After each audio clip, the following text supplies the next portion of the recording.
is the moment fans around the world have been waiting for.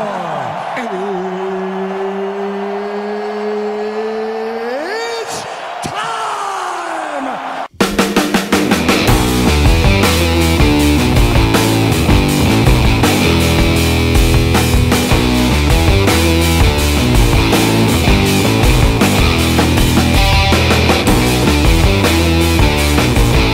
Good morning, everybody. Welcome to 2 Cent Sports and Entertainment Show. He's coming to you Sunday morning. Yes, it is Sunday morning, 11 a.m.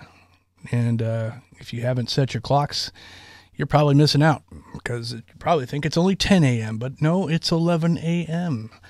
So hope everybody's wide awake this morning.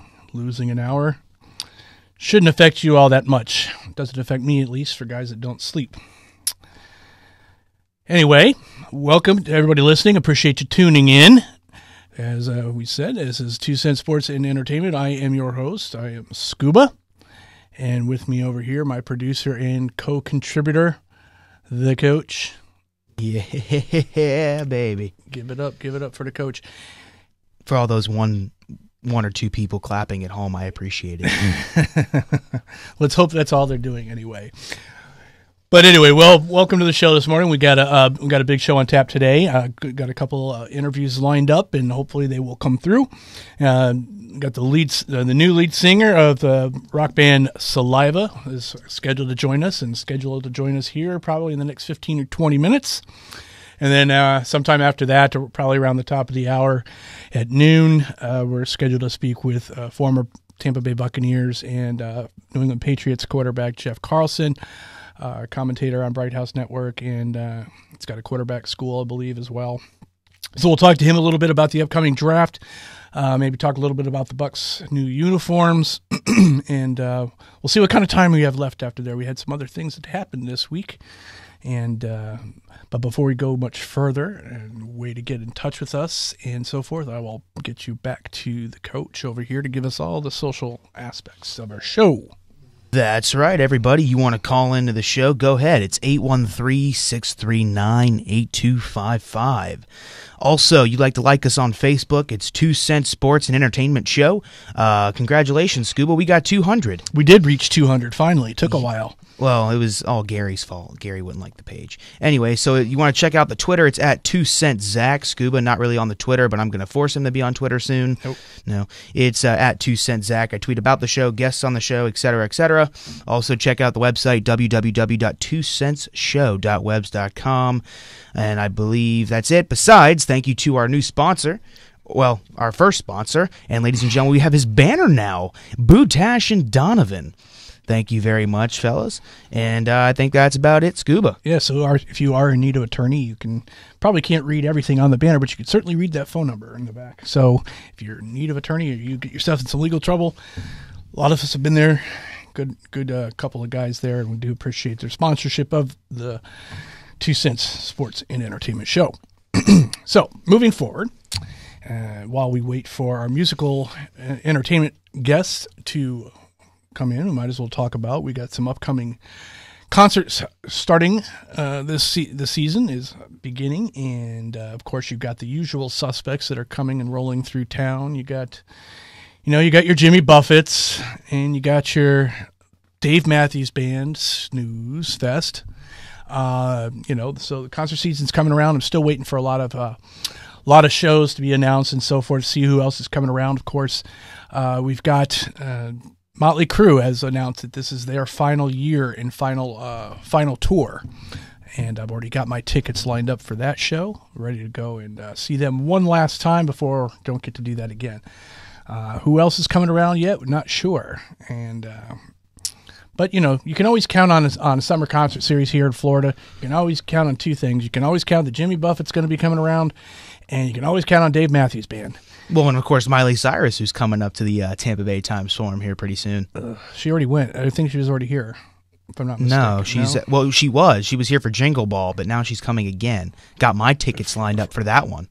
Yeah, I bet you do. I'll tell you what. Well, I do know that some kiddie group, One Direction, is supposed to be in town. Also, it's back in October. Well, here's the thing. I actually wanted to get tickets for that show. Listen to my reason why. Because I could have gotten them for $70, but I guarantee you, when the show comes around, I can sell them for about $300 or more. And that's why. Not because I wanted to go to the show, but so I could flip them.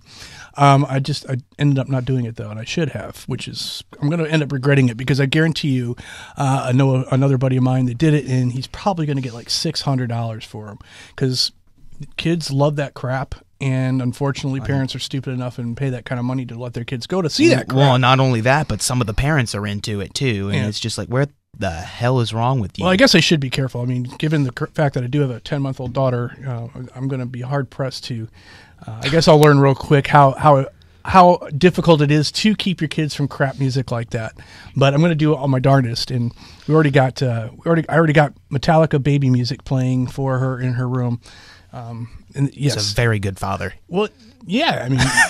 But a lot of people don't realize you can actually get, music like that in lullaby form. It's kind of funny. It's introducing her early is nothing wrong with that as far as I'm concerned. But I'm so hoping she's not going to get into that pop music such. But, we'll see what happens. I guess I can't really, it's easy to say right now I can control it, but everything I know tells me that's probably not going to be able to happen. So you don't want her to get into the Biebs. Well, he's probably going to be, by the time she's old enough, he's probably going to be a foregone conclusion, just like all the others that have dropped off. I mean, when was the last time you've heard from anything from Britney Spears or, outside of Jessica Simpson no longer being fat, and you don't really hear from her either. So, I mean, like a lot of these pop people, they're a little flash in the pan for a good little bit of time, and then they start growing up and they get themselves in trouble, and they're just no longer talented. Not that they were ever talented to begin with. It's and I refuse to sit here and be told that these kind of people like Britney Spears and Justin Bieber actually have talent. It's called auto-tune, folks. It's called auto-tune and dance coaches. Yeah. It's just the same thing as all these people that are fans of American karaoke on TV, and I absolutely refuse to call it American Idol. It's a karaoke show, folks, and to think otherwise is just it's not correct. It's a karaoke show, and with the exception of a couple, most of the people on that show they fizzle out after a while too. That's the other, because we were on the subject of concerts and stuff, and that's the other one that's coming up. It's the 98 Rock Fest. That's April 25th. That has, I believe, headlining Avenged Sevenfold. I don't know. No. Yes, it is. It's Avenged Sevenfold, Volbeat, and Chevelle. I didn't know it was Avenged Sevenfold. I thought it was somebody else. And my boy Chris Jericho repping with Fozzy, and I'm probably gonna probably buy tickets just to go see that. Yeah, I thought it was somebody else. I thought it was somebody else was headlining. I don't know why I thought maybe they changed the lineup or something because it was supposed to be somebody else. But you're probably right. It is. Avenged Sevenfold is good. I've seen them before. They put on a pretty great show. But rest of the groups, I've seen some of them too. They're pretty much the same groups almost year in and year out. They cycle out. 98 Rock Fest hasn't been the same since it used to be livestock out in Zephyr Hills. Since you don't know what I'm even talking about. I do know what livestock is. My dad tells me about it. Oh, tells you about it. He probably doesn't tell you much about it because there's a lot of it. It's kind of like what happens at livestock stays at livestock. And I've got some really damning photos sitting around somewhere, and I got some crazy times there. So, what are you doing over there? I'm adjusting cameras because I wanted to get my good side because I looked fat. No wonder you kept moving the camera all around. Look, I looked fat on the first camera view, and now look at me. I look thin, baby. Look at the chiseled face, man. Is that what that is? It is. Oh. I was going to say double chin, but... Ouch. Ouch. That's right. I got one too, so... Yeah. I can't really talk much. That's right. Thank you. But at any rate, so, I hope some better shows come around this season. I really didn't do a whole lot of concerts and stuff like that when I was younger. I really didn't start hitting concerts until I was much older. Within the last 20 years or so. I mean, I saw some concerts when, back when I was a kid. But I wasn't a big concert goer. And now, so I kind of make up for lost time, I guess, in the last 20 years. And I've seen a lot of groups, and a lot of groups I'd like to see come back around again. Definitely I want Metallica to come back around again. That's one of the best shows I've ever seen. And, I actually, I saw their concert movie in IMAX 3D. It was incredible. I actually have it now at home, but it's just not the same. But well, it's funny with me with concerts. I've been, my God, the first couple I went to was Jimmy Buffett, and then Kenny Chesney and Eric Church, and then all of a sudden Scuba messages me a couple years ago. He's like, "Hey, why don't we go to Metal Mayhem?" And I'm like, well, that's the music I'm really into. Yeah. And I was like, hell yeah. So we went, and I've been jamming a Slipknot ever since. I was just looking at those photos the other day, as a matter of fact. Yeah, what's funny is that me and Steve were looking so forward to going last year, and the lineup just sucked. Oh, it was horrible. So I didn't go, and then I just came back from the Saliva concert a couple weeks ago, and I'm going to tell Bobby that I loved it, even though he already knows. He already knows what? He knows that I love the concert. Oh. I fist bumped him. Oh, did you? Yeah. As long as you just didn't fist him, that's good. What? Oh. You telling me I'm wrong, or is that inappropriate? Well, I'd say it's just too soon. I'm 16 years old, sir, and you're talking about me fisting an adult. No, I didn't. Yeah, well, anyhow. So I'm looking around here trying to see what shows are coming around, and I don't know. I don't see any. It's not a whole lot coming up yet. I just don't understand why it's taken so long to announce shows. Usually they come out a lot quicker, but Live Nation usually sends out stuff. I mean, there's I've been getting a lot of concerts over in Orlando at the Hard Rock and such, which takes away a lot too. But the thing that's coming around Tampa mostly anymore is country music, man. Right. I can't stand it. You don't like country music? No. No? Yeah. No, I can do without, for sure. I mean, I got no problem with it. The only what I have a problem with is all those stupid dubstep rave people coming around. They did. Yeah, that's pretty bad. They did announce that Linkin Park was going to be playing over at George Steinbrenner Field on August 9th. That did come out the other day. Mm-hmm. Pardon me if I keep clearing my throat. I shouldn't be doing that on the mic, but something's just not right this morning. I wouldn't mind seeing Boston. Boston's here in June over at Ruth Eckerd Hall, and Ruth Eckerd Hall is a nice little venue, real intimate venue. Just saw one of my favorite groups, ZZ Top, there not too long ago, and got a little VIP action going on that one. That was pretty good. Got to meet the fellas, and which 40 years in the making there, so that was nice. Of course, you got Bruce Springsteen and the E Street Band coming on May 1st, and Bruce is okay, but it's not a show that I'm like, definitely got to go see. Yeah, I heard he was coming around too, and I mean, I think he's been around before too. Meh. That's kind of my attitude. But other than that, there's just not a whole lot that's been announced. Like I said, outside of those couple, and I mean, I think actually your other pop diva there, Katy Perry's coming around. Really? Yeah. Ooh. Lionel Richie. Oh God. I know you're lining up for that. No, I'm lining up for Katy Perry. She's so hot. That's about it, though. She's got just everything. It's just working for her. Her doctor did well. That's for sure. If you know what I mean. I do. Wink, wink, nudge, nudge. But of course, we do have hopefully calling in here soon. About 3 minutes. And you did see them. I did. Tell us about it. I was at the St. Pete Theater, and it was March 1st, actually. And I saw Saliva along with the Hanging Chads, I can't remember, and then the Jack Mantra Band. And I hate saying I don't remember that second band because they weren't good. And then I saw, of course, Bobby Amaru and Saliva. and it was incredible. They put on a hell of a show. You know, I was really worried that, you know, new singers sometimes could ruin stuff, but new singers can also make it better or even sound the same, and that's what Bobby did. It sounds exactly the same, and he's actually more lively. You know, he puts on a better show than the old one. He's more alive. He's more alive. Well, you know, It's alive. Josie's not dead, No. but And other things, he went the way of Christian music. well, which is fine. You know, it's just Odd.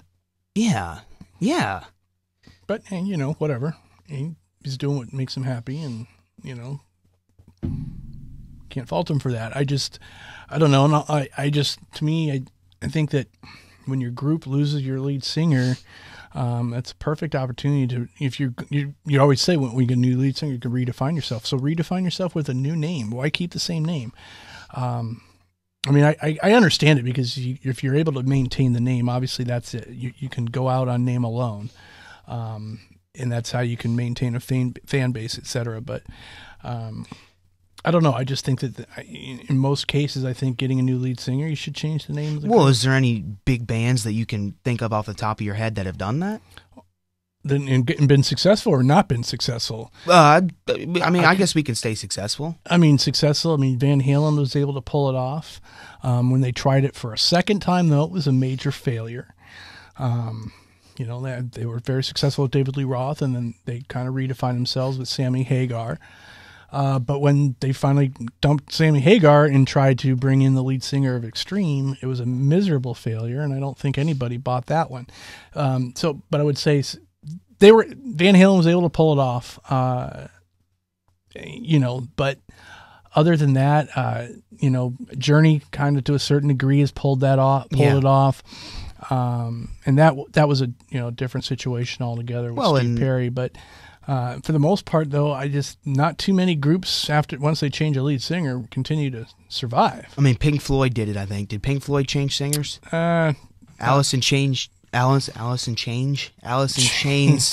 changed singers. Yeah, but I mean, they're not the same either. AC/DC was forced to change singers. Well, yeah, they didn't have a choice in the matter, and that happened so early on. That happened really before AC/DC was really, really big. Right. And so that they were able to kind of pull that's different too. If you do it early enough, you know, but I guess what I'm saying is if you do it like with a well-established, when you've already been well-established for, you know, a good while. I don't know. I'm obviously wrong. I mean, I don't know. And I guess I'll ask Bobby about that.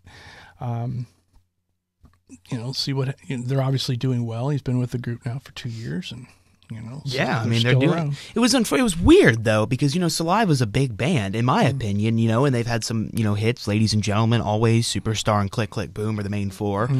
And the crowd wasn't that big. It made no sense. I mean, the St. Pete Theater is not meant to hold that many people, but it didn't even fill up the floor. They're just, I mean, they're not a big group. No? They really weren't that big before. I mean, they weren't never arena strong. They were never a headliner strong. They were always a sideliner type group. But, you know, that doesn't necessarily mean you're not successful to a certain extent. You know, sometimes you can be a radio group too and just be one. Well, I wasn't aware of that. You know, I'm a huge Saliva fan. I think that's probably why I wasn't aware that they weren't so big. I mean, God, I was under the, you know, assumption that they were huge. Well, I mean, again, it's all perspective, I suppose. I mean, what's huge? And I mean, it's not like they're not known. I mean, people know who they are. So, I mean, that's you know, they're on. Well, it's weird because, you know, I sit here and talk to my friends who know rock music. You know, I'm like, hey, you guys know Saliva? What the hell is that? But then I talked to, you know, a couple guys from the Cranial Emission show that I was on Friday. Yeah, I know who Saliva is, and yeah, I know this and that. I'm like, hell yeah, because they're awesome. Yep.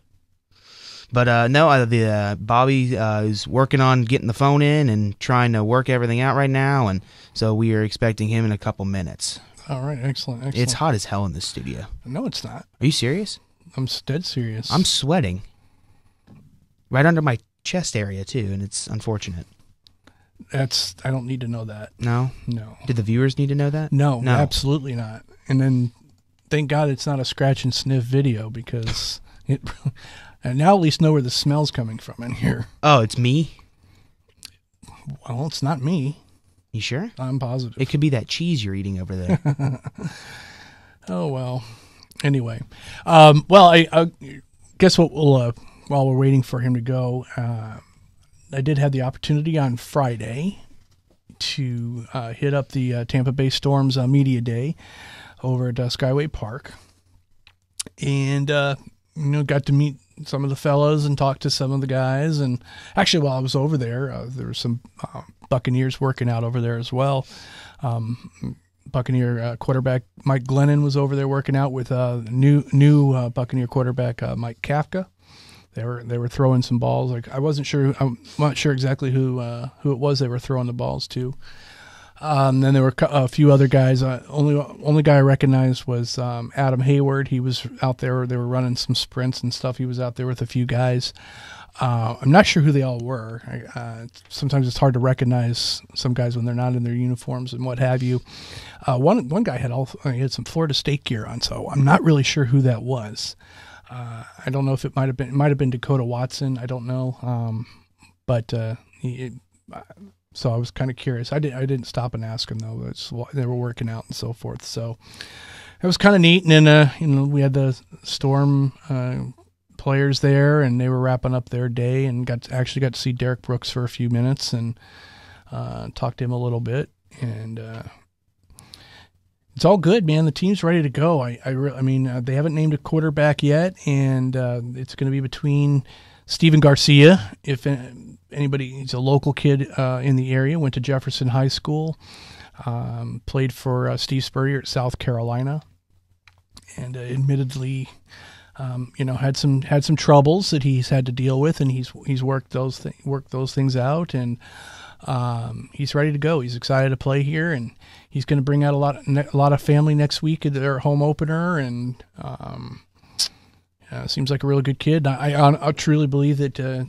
I'm not sure if he's going to be named the starter just yet, because he's still learning this particular game, not the game of football, which kind of scares me because that means that Hippard's going to be the starting quarterback. Coach Samuel said in his interview that he's confident. Was it confident confident because Hippard's been in the system for a while or a little bit, right, and knows the playbook. But I got to be honest with you, Scuba. Hippard's not that good. Well, we saw his rag arm. My God, I mean, it was awful. It was bad, and I'm not. I try not to be too critical, but I'm sitting here and. It's not like I'm out in the field, and of course I'm going to have to face the music if these guys are listening and see them next week. But when Hippard was playing with us last year, it just had nothing on his ball at all. It just seemed to just float forever.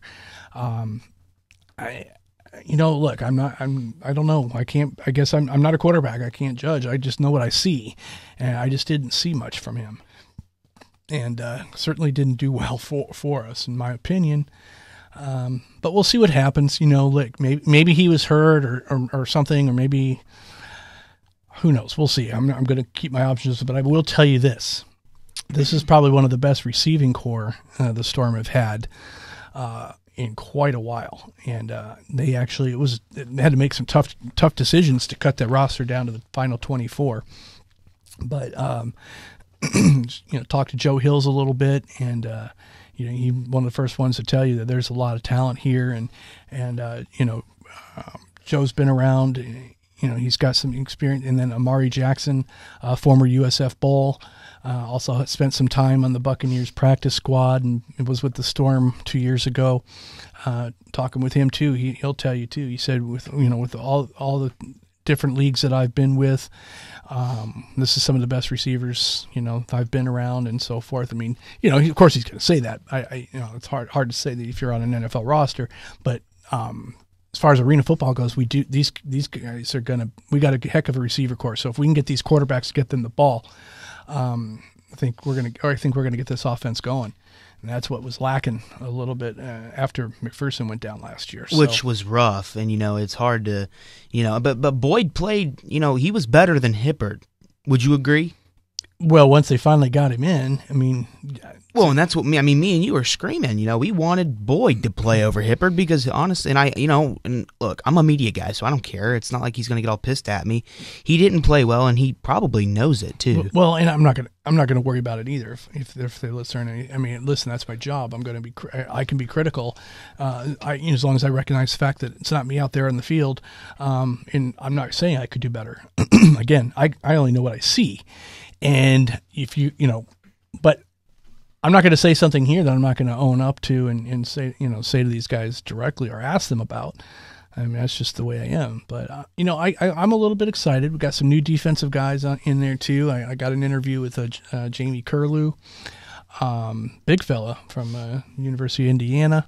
I think so. They've got some guys in there that I think we can finally get some sort of a pass rush. But since it appears we still have some time here, and it looks like you got it loaded up, why don't you play a little bit? Do you have part one up there or part two? I have both, actually. Part two. The reason there's a part one and part two is I thought we were kind of wrapping up, so I turned off my recording, and then he was still going, and then I jumped in with a question in part two. But listen, you can hear him pretty good. The questions from the guys asking him is pretty low, and that's not because my microphone was bad. It's because these guys were barely speaking. I was standing right next to him and couldn't hear what they were asking. So, if you want to go ahead and play a little bit of that, let's go for it. We had a lot of competitive competition within the camp. The guys really competed, and I think that we have a great team that we're showing up for the team. You think this team's better than last year's team right now? Like really We've made a lot of upgrades in all the positions. I really feel that the guys they're really more in tune than last year. I think we're further ahead than we were at this point. How was the process for you to deal with this coach eliminating the guys and getting down to where you are today? Well, as you know, at this time it's a very difficult time. This cut was the last final cut. We'll go with our 24-man roster. But these guys, if you notice, when you make it to the last cut, you can very well make the team. So these guys, we'll just keep in touch with the four that we do the rest of today. Now, how would you describe this team after you made the final cut? Now, are you more physical than you were last year, you think? Or do you go for speed or describe the team that you have today? Well, we really wanted to upgrade in a lot of different areas. One thing, we are faster this year than we were last year. We won't have to rely on just two receivers. We'll have three receivers on the field that are very capable of making plays at any time. And we will be able to run the ball. With the likes of Dexter Jackson probably being our starting fullback. He's done a great job in the preseason game and in camp. So it gives us a lot of flexibility on the offensive side of the ball. Starts with the quarterback here. How did you get the decision where you are today, and how are you excited about where you are? Well, right now, our decision with the quarterback position, and we're going to continue on competing for the job. We're not going to just make a definite. We're not going to call our starter right offhand. We're just going to have those guys continue getting better and better each day in practice all the way up until the game. Coach, what do you think? What are some of the changes you're going to bring? Now being the head coach as opposed to the offensive coordinator? Well, I thought about that role, and I have to do a better, I have to do a good job of managing the whole team now. Being an offensive coordinator, you just manage the offensive side of the ball, and you don't really look at the defensive side. Those guys do their job, I do mine. But now, being a head coach, you have to manage the whole team as a whole, on and off the field. So that's one of the things that we're really preaching to our guys is to be disciplined on and off the field and to carry on that tradition, and on the field. Absolutely. Coach, can you highlight some of the guys that impressed you during camp just because it stood out so far? Of course, with the likes of having Amaru Jackson back on offense, really is impressive. You look at some of the new guys, Samuel Tranks, Andrew Helmet, and then some of the big guys up front, Mario Henderson and Paul Johnson. But some of those guys, it's really important. That's some of the areas that we really wanted to focus on, especially up front. We really wanted to focus on getting our guys up front to protect our community. You guys got a lot of continuity from last year. just kind of speak about having a lot of these guys back to the second year. Well, I think that's very important because now we can easily gel together faster. I think with the leadership factor also comes in part. The continuity and the leadership factors. It's big for us because of the fact that we only had 2 weeks of camp, and now we're going off into the regular season. You're rooting for Lightning to use down the stretch so you get back into the. I always root for the Lightning. I always root for the Lightning. I want them to do as well, just like I want us to do well. So. What kind of problems does this present being outdoors and just not being in that setting? Well, to me, it really is not a problem.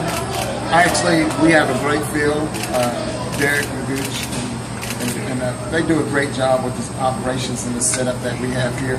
So it's not a problem for us, but we do want to get the newer guys acclimated to the arena game and being indoors. So with those practices indoors, we really would get used to how things are actually ran and the landmarks and different things, the way we do things.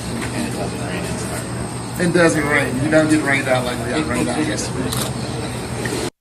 Coach, and not just the offensive coordinator, but still calling the plays. Has the offense changed that much, or is it still basically the same, or a lot of new stuff? Or? Well, as you know, we were the number 3 red zone offense in the league, and I brag about that all the time. So, at one point in the year, toward the end of the year, we were number 1, but we played 3 different quarterbacks. So, we want to continue that tradition, but we also have some new wrinkles, and with the likes of Joe and Amaru and the guys that we acquired, they're very special talent. So we can do a lot of different things this year. Go ahead, Coach. You said you weren't going to name a quarterback starter quite yet, but what can you tell us about the quarterback battle between Randy and Steven? Well, I think it's very close at this point. Both guys bring a lot to the table. With having Steven there, and having Hibbert actually played here last year. The quarterback battle with Steven there, he can push him. And that's one thing that we're looking at right now. So, like I said, we're not going to name a starter right at this point. We're just going to continue on getting better and better each other. Speaking of quarterback, have you given Adrian McPherson a call lately? I know he's a little indecisive about the Canadian League. Would you like to have him back? Well, I haven't heard that, so I can't comment on what I haven't heard. Fair enough. All right, well, that was me on that last question there. Kind of caught Coach off guard a little bit with that one. Pulled him aside a little later and filled him in a little bit. But at any rate, so that's a little bit from Coach Samuels. It's looking like right now something has come up, unfortunately, for Bobby Amaru. So he looks like he may not be able to call us in today. So we're going to try to look and see if we can reschedule that. We were just told that something came up, so he's probably not going to be able to call in, but he may if there's enough time. But so apologize for that, folks. We were looking forward to that, but these are busy people. They are on tour, and things do come up and happen. So, but we appreciate them at least letting us know that he wasn't going to be able to make it on. But I would like to give a little plug to our sponsors. Bootash and Donovan sitting behind me one more time. Thanks, Bootash and Donovan. We'll play their commercial here in a little bit when we take a break. But so, unfortunately, that interview is not going to come through. So hopefully our next one will.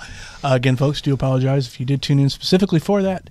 There's a chance it still can call in, but listen anyway. We're going to continue the conversations in. And, of course, if you have any calls if you want to call in, you can call us at 813-639-8255. If you have any comments about anything that we discuss, if you want to talk music, have any criticism of my calling Dave Matthews Band boring, by all means, call in and give us your 2 cents. That's what the show's all about. I'd like you to participate, or you can give us a shout out. But continuing on, so Coach Samuels, I think he's excited about this opportunity to be head coach now in this league and to get this team going and rolling. The one thing they do, they have a lot of the guys. Got about 12 guys out of the 24-man roster. 12 guys have Arena Football League experience. The downside is the other 12 have never played the game before. So although there's some continuity in the team with regards to the coaching staff, which is basically completely intact from last season, so there's a lot of experience there. There's going to be a little bit of inexperience on the field, but they had some good size athletes in there, and when it comes down to it, football is football. So with the exception of your specialties like quarterback and so forth, those are the kinds of things that take a little bit of time. But when you're playing defense, you're playing defense. Playing offense, you're playing offense. They do have a big fullback that they're going to be able to use, so they might be able to kind of run the ball a little bit more than normal, or at least have a presence down on the goal line. With the absence of a McPherson, they'll need a good fullback and go in there. But pretty excited about the season. We'll see how it goes. And the season openers next Friday night, I believe 7:30 at the downtown Tampa Bay Times Forum, and playing the New Orleans Voodoo. So we'll be out there and have a good old time out there. So kind of looking around here, and this week of course, NFL free agency starts on Tuesday, and with that brings a lot of surprising cuts, releases, and so forth prior to free agency starting. Now, guys can actually start negotiating with teams actually beginning today. So what happens a lot of times is these guys start negotiating deals, and they'll get an agreement in principle, and then comes Tuesday, they will sign those deals. But in order to get some free agents, some teams do have to make some hard choices, hard decisions. And the biggest one, biggest team that had to make some decisions this week was the New Orleans Saints. And they made 3 significant cuts this week. Cut Darren Sproles, of course, is the biggest name. They cut Lance Moore, wide receiver Lance Moore, and they also did cut Pierre Thomas, I believe.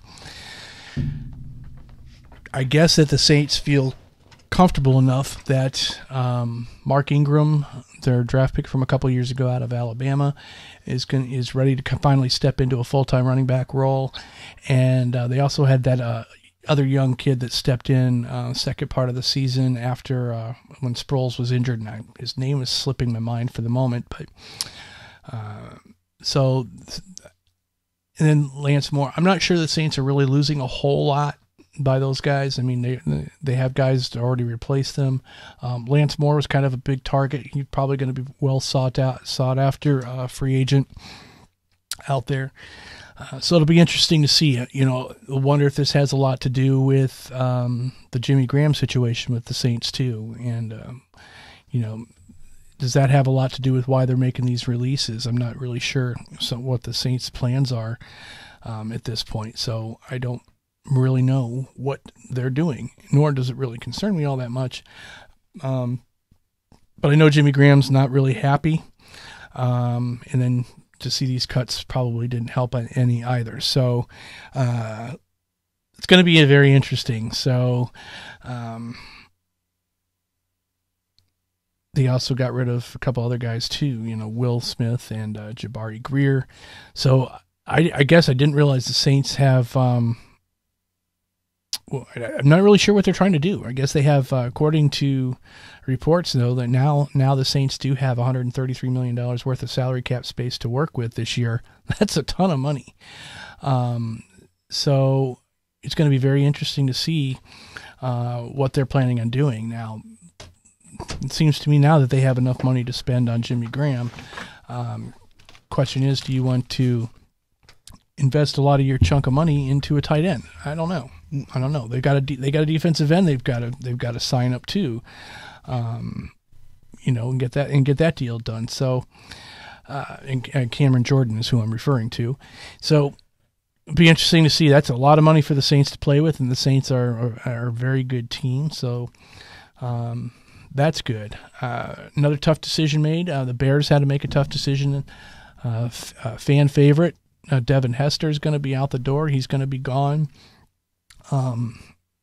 Brian Urlacher had some choice words about that as well, thinking that Hester should retire as a Bear. I know a couple people that are Bears fans that are big Hester fans. I'm just like, Devin Hester, okay, yeah, he's one of the greatest kick returners of all time. Well, so was Desmond Howard, but he hasn't done anything else. He didn't even play offense at all last year.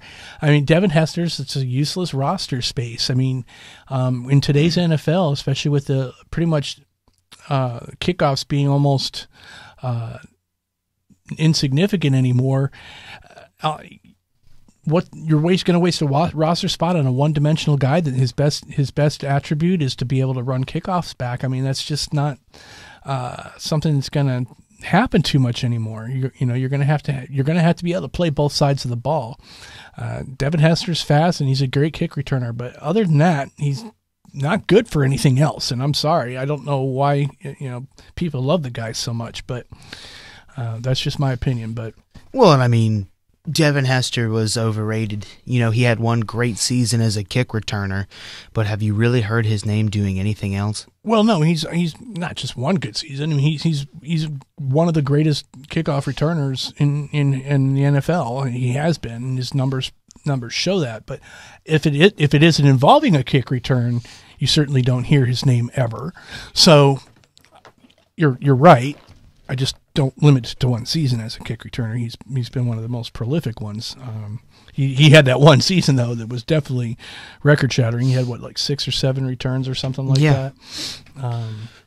And on the topic, and I was working in another little side thing, folks, I apologize. I wanted to make my comment on the Jimmy Graham thing. Do you put a lot of your money into a tight end? And I think that the answer is yes. The quality of tight end that you're getting from Jimmy Graham is definitely worth the money. And I think a franchise tag, kind of would piss somebody off. Well, and it's not even just the franchise tag itself, which, the franchise tag, you can look at one of two ways. I mean, it's basically for a team to keep you around for another year, and it does guarantee you at least top 5 money. What it doesn't guarantee you is the long-term situation. But in this particular case, not only did they make him put the franchise tag on him, they put him on an unrestricted franchise tag on him, which means that any team can still actually sign him to an offer sheet. New England Patriots, but they would have to give up 2 first-round draft picks. Is any team willing to do that? I don't know. I haven't really seen. So it's going to be interesting. I'm surprised actually. I haven't seen anything new come out. Outside of yesterday. I mean, I know the Bucs released Davin Joseph. That's a money deal. That's $6 million they're freeing up. That's not to say that they may not try to re-sign him for less. I have a feeling that they may be done with him. I think they have other plans. I'm not really sure exactly what those plans may be. Well, I mean, he was our best offensive lineman, but let me tell you, he's wanting way too much money for the performance he put on last year. Well, it's not a matter of he wants anything. They owe him $6 million if they don't cut him. He's already signed. It's just that, do the Bucs want to pay him $6 million? That's the question. They have, one of my biggest concerns, speaking of linemen, would be on the reverse side of the ball. Also, as a Patriots fan, is Vince Wilfork. He's going to be expecting big money. He is due to make $7.5 million this year, with about all the incentives and everything like that, up to about $11 million. Now, I'm not sure whether or not the Patriots are willing to pay that. Now, you got to understand, the Patriots, as much as they are loyal to their players and their players are loyal to them, they both sides also understand it's a business. Yeah. Many people, I don't know how many people are aware of this, but Vince Wilfork and Robert Kraft, the owner of the Patriots, have a very tight and very close personal relationship, not just on the football field. and they're both very aware of the situation. And it's going to be a tough decision if the Patriots decide that they need to let Will Fork move on somewhere else, and it's going to be just as equally as difficult for Vince to do that. But they both understand it's a business, and I don't think that's going to change their personal relationships. It's a very strong bond between the two, and wherein normally you don't see the owners getting too personally involved with a lot of their players. So the Patriots have a lot of decisions to make too. I mean, Aqib Talib, he's probably not going to be with that team any longer. So it'll be interesting to see what teams might be looking to sign Aqib Talib. I just saw last night or yesterday that the Redskins might be interested in him. That would put him back with his former coach here in Tampa Bay, Raheem Morris, who's this defensive or secondary coach over there in Washington.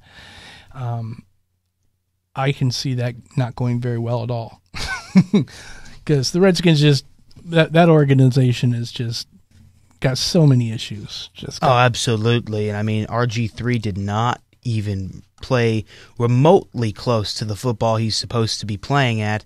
And I mean, hell, I drafted him. I took the big chance on him, and he flopped like a little brat. Well, there's one thing you should know is that, if you got a guy that comes in as a rookie and lights it up, generally their sophomore year is not as successful. Like Cam Newton, too. Cam Newton, same thing. But then his third year, rebounded and had another good season again. And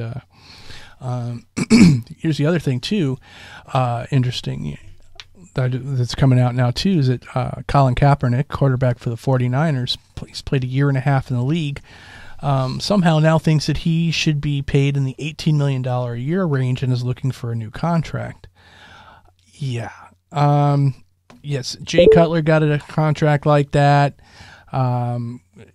Not that Jay Cutler is all that, but he's also a very established veteran. He's been somewhat successful in the league. Colin, yeah, you've been in the league 1.5 years. You're not an $18 million quarterback right now. I'm sorry. All the signs are there that you're probably going to be, but let's give it a little bit more time, and let's just see. I mean, I think the 49ers will handcuff themselves seriously if they try to give this guy $18 million. I mean, is there anybody that disagree with me there? I mean, tell me, Zach, do you agree with that? No, I don't think Colin Kaepernick deserves $18 million. Sure, and I'm 100% behind you. He is shaping up to be a quarterback that will deserve that at some point in time. But here's the thing. I put Colin Kaepernick in my top 10, but should a top 10 quarterback be paid that much? No. Well, when I say top 10, I mean, like 7 through 10. A franchise quarterback should be paid that, but I mean... Yeah. And like I said, all indications are that he is a franchise quarterback, and he will be, and that he's definitely going to continue to be a star in this league. But it's only been 1.5 years. I mean, who knows? Who knows? I mean, these guys that are getting $18 million a year have already been in the league, several years, and have accomplished things and so forth. I mean, I don't see Russell Wilson clamoring for $18 million a year. At least he's won a Super Bowl. He's been in the league just as long. Beat him head to head. So, I don't know. I think it's too soon. I just don't. You can handcuff your franchise really bad by signing a big deal like that this early. But then again, it might pay off, and you could end up being, in the long run, could end up being a cheaper contract for you. Yeah, and we got a real quick comment from Mike. Mike says, and I posed the question of because we were talking about Jimmy Graham being paid, this much money for a tight end. And I didn't even answer your question either. Go ahead. And Mike says, yes, he should, because he really isn't a tight end. Your thoughts? He's definitely a tight end. He's big like a tight end. He plays tight end. He has some receiver type skills. I'm not saying that you shouldn't pay a tight end that much, because I think it also all depends on how you're using that particular tight end. In the case of the New Orleans Saints or the New England Patriots, for instance, I think that you're very well justified paying a guy that kind of money, paying a Gronkowski or playing a Jimmy Graham that kind of money, because you actually utilize him as a receiver type option. So yeah, I'm not saying that he's not worth that kind of money. $10 million for a tight end of his caliber is quite worth it. Or even like, before Tony Gonzalez retired, you pay a guy like that kind of money because you can rely on him. He's going to be there, and he's going to get himself open, and he's going to make you some big yardage and big catches. So I think in the grand scheme of things, generally, no, you're not going to lock up a tight end for that kind of money. I think it's going to be it comes down to two things. The style of tight end that you have, an elite tight end like a Gronkowski or a Jimmy Graham or a Tony Gonzalez, and the system that they're running. I mean, if you have a tight end like that, but you're still only throwing him 30 balls a year, well, then hell no, you don't pay him that kind of money. But if he's going to be a tight end on your team and he's getting 60, 70 catches like a regular wide receiver might, well, then yeah, absolutely, and it's justified, and you're going to get your money's worth. So it's really a circumstantial thing as opposed to necessarily saying, oh, he's a tight end, he doesn't deserve that kind of money. It's a combination of things. It's how does what's the usage of that tight end in your offense?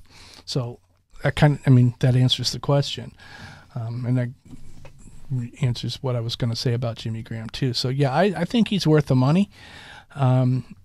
And it's, and with all the moves that the Saints have made, I think that they've freed that up. Other big name out there, Michael Vick, of course. His name's been tossed around,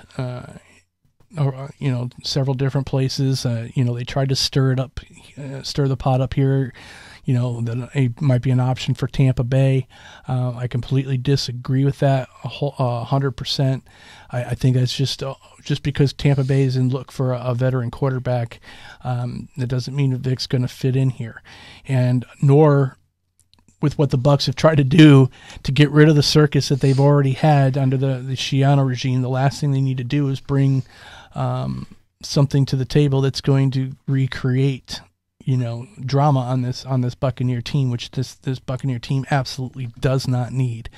I see the Buccaneers probably targeting more of a Josh McCown type veteran quarterback or someone along those lines. I don't think they're going to bring somebody in here that's going to bring a lot of attention. Getting back to the Buccaneers too, there's a lot of bullshit talk about Darrelle Revis being traded and so forth. I don't think that there's a lot of belief that that's truly going to happen. Everybody's pointing to how much he's making and so forth, and that they'll have to release him and this and that. I just don't see that happening. I'm not going to say that it won't. If the right deal comes along, I think that they might. We've kind of talked about this before. I just don't really see it happening. But they've also linked Michael Vick with Jacksonville, the Jets. Now, those are places that he could go. I could definitely see Michael Vick going to the Jets. I could see him in a Jets offense, absolutely. Well, and, look, you got Geno Smith there. They both, I could see Michael Vick in that circus going to the town that is a circus that is the New York Jets. I think that's a perfect place for him to go. I don't want him anywhere near here. And it's really and honestly, forget about the dog stuff. That's not even why. I've never felt Michael Vick was a good quarterback in this league. Was he flashy? Was he fun to watch at times? Absolutely. But as a pure quarterback, I've never thought that he was all that good. He's always been inaccurate. He's turned the ball over a lot at critical times. And he's just never been somebody you can really trust.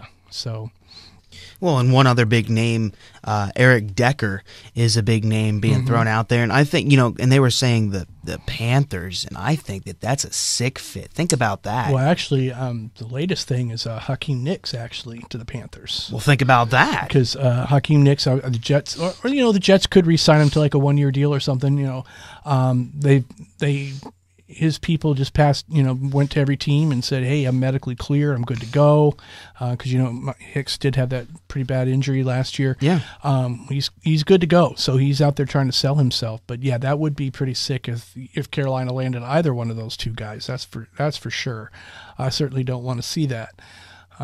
Steve Smith, Greg Olson, and either Hakeem Nicks and Decker. Well, yeah, and there's Ouch. another reason why the Bucks can't afford to let a guy like Darrelle Revis slip through the cracks. I mean, if the Bucks can get some pass rush guys in there, and they are targeting defensive end from Cincinnati, Michael Johnson. If they can start getting some pass rush, and they can solidify that secondary, because look at the quarterbacks that the Bucks have to face in that division. Drew Brees, Matt Ryan, and Cam Newton. Are you kidding me? And you seriously don't want to have a corner like Revis on your team when you have no other depth behind him? Who else are you going to go out there and sign? Yeah. So it just doesn't make any logic why they would do that, unless they're, like I said, unless some kind of magical deal comes into place. I could even see Michael Bennett coming back to the Buccaneers. He left on really bad terms with the Buccaneers, but it wasn't so much the Buccaneers he left on bad terms with. It was Greg Schiano. He was not a Schiano fan or a fan of that regime. But I don't think he had a problem with the Buccaneers per se. It was more of the regime that was in place. So I could definitely see the Buccaneers getting Michael Bennett back. Well, and there's talk of Bennett going to San Francisco also. Well, I mean, obviously he would choose them over the Bucks any day of the week. I mean, who wouldn't? You're gonna choose a team that's got a better opportunity to win, right? Especially when you're probably going to get a short-term deal either way. But I guess it really kind of depends on where you are in this point in your career too. Here's the thing: Michael Bennett just got his Super Bowl ring last year, so is his motivation now to get another championship? Because if it were, he could just try to re-sign with Seattle.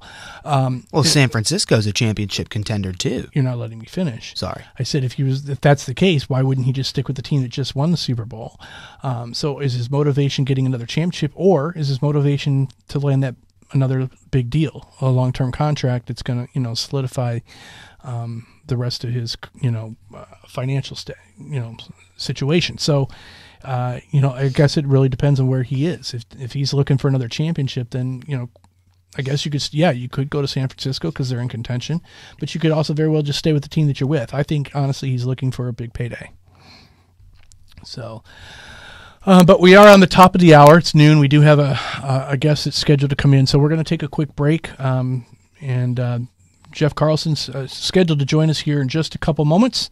So we'll be right back after a couple commercials, and we'll pick up where we left off if he hasn't called in yet.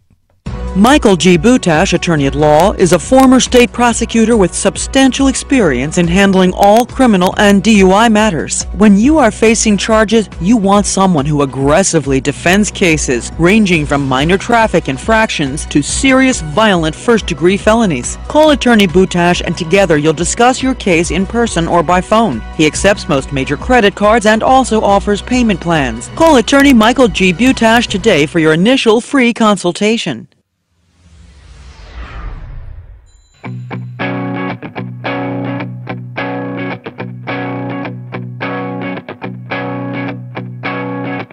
I'm at the end of the world, and I stare into the abyss. I look back and wipe a tear from my eye and reminisce about the times that I had. How could they have been better? Maybe have my now, write my in a thank you letter. See, I think about my daughter, how she'll never know a dad. I gaze upon my shoes and see the pair my father had. Should I be mad or maybe sad? Nah, I should be glad. If I was in her life, it'd be worse than the one she had. Cheating on my wife, it was my new 9 to 5. I gave the clap so many times, applause fills my mind. I'm a king on the throne, reality I'm a drone. If home is where the heart is, then I truly am alone. You wanna know a man, walk a mile in his shoes. Don't be so quick to pass judgment on the path that he choose. This is my story and the author is you. So where's my happy ending, cause it's long overdue. I'm tired of this life, constantly burdened by strife. Eternally joining me like husband and wife. I am the alpha and omega, beginning to the end. As death hand approaches, let that second act begin. Trials and tribulations that we facing as a nation. God is praying for a savior, cause the end is what we facing. Have a good time, it was a good ride while it lasts. Can't afford to end the win is what we know. I hope that I last it. Have led us to there with a feeling so simple. With me, so why with feelings like these do we feel we're simple? With me.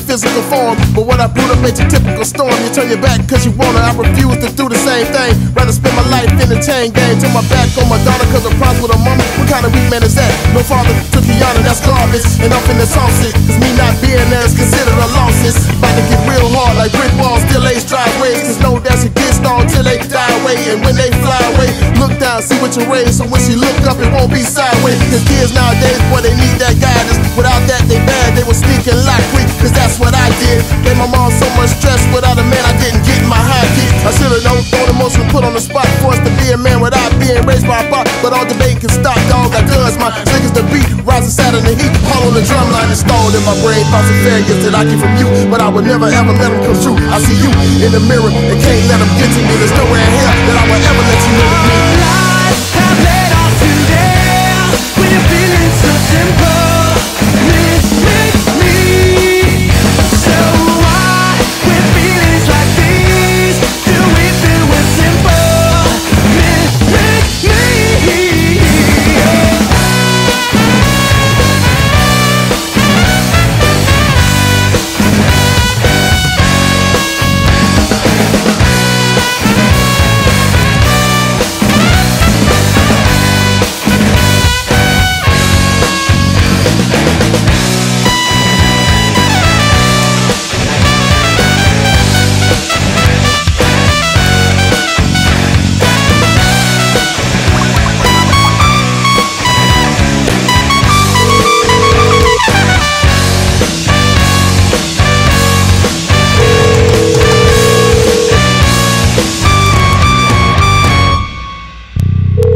Welcome back to 2 Cent Sports and Entertainment Show. Hello? Hello? Oh, we got a call on. Is this Jeff Carlson? This is. Hey, Jeff. Steve, welcome this morning. How are you? Doing awesome. How about you, Steve? I'm doing just fine myself. I appreciate you taking some time to talk to us today. No problem. Happy to do it. We're on the phone with us, Jeff Carlson, former NFL player with the Tampa Bay Buccaneers and New England Patriots for a spell. Also, I believe you also runs a quarterback school, if I'm not mistaken, and also an analyst on television as well. Welcome, Jeff. Appreciate, again, taking the time out to speak with us this morning. Sure. So tell us, what are you up to these days outside of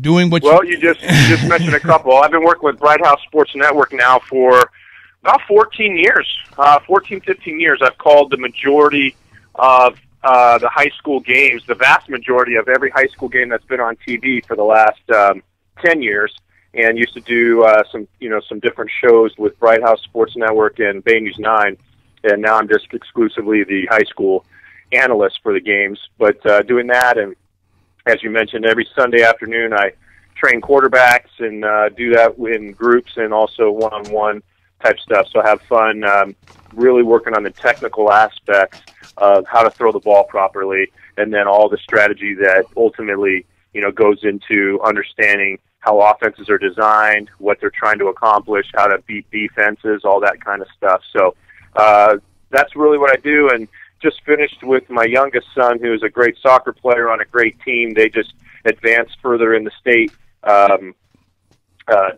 tournament, so he's moving on. They get actually called Region C. They'll be doing that next weekend, the finals of Region C. So chase my two sons. My older son's a wide receiver at Tampa Catholic, and doing well over there. He's a sophomore and doing quite well. He just passed me. He's over 6'3", 6'3.5" or so, and he's 16. So that's a big accomplishment. When I passed my father up, he was only 5'8", or is 5'8". So it wasn't quite the accomplishment that going past me was for him. So I'm excited about his future on the football field, and that's it. Chasing the kids, coaching football, and talking about football. So I love it. Well, Scuba, remember, and Jeff, you can tell Scuba, I am one of the best linemen that you have ever coached. You are the best lineman, actually. I do not. First of all, I haven't coached that many because I don't coach linemen. Thank you. But I have to put you right there at the top of the list, though, man. At least, I'll give you this. You came with the right attitude. You had a smile on your face, eyes on me, and that's what a coach really wants. And I will, in all sincerity, I'll at least give you that part, man. You really were there to play, and you showed up every week. So that's what a coach wants, and I appreciate that. Yeah. But he got hurt. Does that count there? You good? You good? Are we good now? I don't owe you the $20. Oh. Yeah, but then he got hurt, and then now he's in the same ranks as you. He's got now a I'm coach. coaching. He played through the pain, man. He played through the pain. Yeah, he got hurt pretty bad a couple of times. I'm quite aware of that. Well, tell me, congratulations on your kids there, by the way. Tampa Catholic's quite a heck of a program in the area. Yeah, they're doing well. I didn't go to school here for high school, so I just kind of follow it as best I can. But I'm not huge into the high school scene. But obviously, being in the state of Florida, with the football machines that we do have around here, you got to kind of pay attention. So, well, I'll tell you what, it really a few years ago, 10, 15 years ago, it wasn't anything to even talk about. But Hillsborough County specifically, and Pinellas County as well, they have increased the quality of player, and play in general. Scholarships didn't come out of Tampa that much back in the late 90s, even the early 2000s. Plant High School got on the national level. Armwood got on the national scene. Yep. And now, kids all over this Bay Area are going to college on 4-year scholarships. And it's really been impressive to see over the last, 10 years how much this overall Tampa Bay area has increased its quality of football on the field. Yeah, no question, because generally, you think of, the Miami-Dade area, Broward, or even up in the a little bit in the Panhandle and up in the Jacksonville area, and no one really ever seemed to come out of the Tampa Bay area. And you're absolutely correct. Schools like Armwood and Plant and so forth, and Plant, for all intents and purposes, is still a pretty fairly new high school. What do you think is a big attributor to that? I mean, outside of obviously the Tampa Bay area has grown exponentially over the last 10, 15, 20 years, since I've been here at least, for about 20 plus years. Myself, I think that they've improved in developing, like with the youth programs and so forth. That's why we've been able to develop more talent in this area. I mean, what do you think is a good attributed to that? I think that would stump me as an answer. I don't have a great answer. I just think it was a process of growing up, and they took it more seriously. They had the once year-round football started happening, we just took to it as well as anybody. I think, these kids really do not get time off anymore. They go right out of, I think, say Tampa Catholic specifically, they finished the first week of December, because they play one last playoff round at their level, and they're finishing football in December. Well, they're back at it. Second week of January, they're lifting weights 4 days a week, and now they're out on the field running and lifting, and it doesn't stop. And then all these teams go into 7-on-7 in the spring, hit the spring football, which is full contact. A lot of states don't have that, and then they have 7-on-7 all summer long. I mean, there's no real break, and I think we've just taken to it. And I guess credit the coaches of the Bay Area that they have that they've taken their game to another level to help the kids. So let's give them some love as well. Yeah, and no question. And I played a little bit, dabbled in it, and when I was in high school, I went to school up in Connecticut, and by no means was I any good. I think I was just on the team. You fit right in Connecticut then. Yeah, right. Ooh, yeah, no, you're right. Didn't that hurt? No, not at all. You were absolutely correct, because we didn't do anything like that up there. I think I was on the team just for virtue of showing up every day, but and even that was questionable sometimes. But now I kind of lost train of thought. What I was going to say though, now like what you were touching on, full contact in spring games and so forth in high school. I mean, to me, that's just a little bit overboard. And with all the measures and so forth that the NFL's starting to take, and it's starting to trickle down now into the NCAAs, especially with ejecting players and so forth now, if they are found to, or at least in the judgment of the referees, to have done a flagrant penalty, that's going to start trickling down. I'm sure it has to a certain degree into the high school game. Do you see a lot of that maybe starting to trickle off, that not going to have the full contact during spring be allowed any longer, and some of these things have to start tailing back on it? I don't know. everybody's so crazy about it. I wish they would. I actually would be a proponent of cutting it back. I like kids to be kids, and I like them to dabble in other sports. I think specialization has started too early. I don't like it. Right. I think that, so many kids are going to fall off from their chosen sport anyway, whether it's from, not being good enough, injury, or burning out. And the burnout factor is real. Yeah. Whether it's soccer rarely, they don't stop. They play year round. Yeah. They have maybe a month off in the summer, and that just depends on who you play with. And it just doesn't stop. So I think that's a problem. And I think kids need to step back, go do something else, even if it's, I don't care, trying out for American Idol or, doing something else is good for the brain. It's good for the body. So I hope they do cut it back, but I don't see it. It might not go worse, but I don't think it's going to cut back very much. Yeah, it is. It has really gotten out of control. I'm with you. I think that kids they're out there way too long. I mean, even baseball's the same way. It's a year round thing, at least in states like Florida where we have the weather to be able to do so. And then you got all the different varying levels. It's like anymore if you play in Little League, you're no good. If you're playing in Little League, right. you got to be on a travel team now, and then if you're not in AAU, and if you're not on AAU, it's insane.